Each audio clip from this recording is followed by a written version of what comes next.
ভারত পাকিস্তানকে কঠোর হুঁশিয়ারি দিয়েছে, সন্ত্রাসবাদকে সমর্থন করা বন্ধ করুন, নতুবা তাদের ভৌগোলিক উপস্থিতি হারাবেন। পাকিস্তান যদি মানচিত্রে তার স্থান ধরে রাখতে চায় তাহলে তাকে রাষ্ট্রীয়ভাবে সন্ত্রাসবাদ বন্ধ করতে হবে।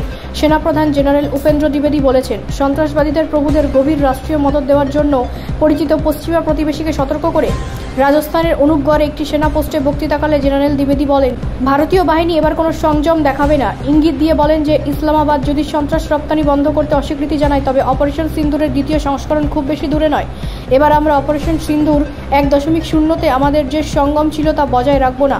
এবার আমরা এমন কিছু করব যা পাকিস্তানকে ভাবতে বাধ্য করবে যে তারা ভূগোলে তার স্থান ধরে রাখতে চায় কিনা।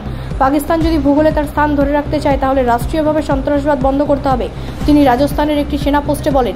তিনি সৈন্যদের প্রস্তুত থাকতেও বলেছিলেন, ঈশ্বর যদি চান তাহলে শীঘ্রই তোমাদের সুযোগ আসবে, শুভকামনা, সেনাপ্রধান বলেন।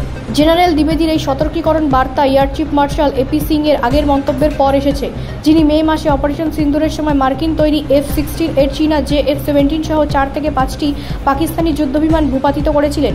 সেনাপ্রধান পাকিস্তানকে সতর্ক করে বলেন, যদি পাকিস্তান ভূগোলে তার স্থান ধরে রাখতে চায় তাহলে রাষ্ট্রীয় পৃষ্ঠপোষকতামূলক সন্ত্রাসবাদ বন্ধ করতে হবে, সেনাপ্রধান জেনারেল উপেন্দ্র দ্বিবেদী বলেন। ব্যুরো রিপোর্ট, রাষ্ট্রীয় প্রসার বাংলা।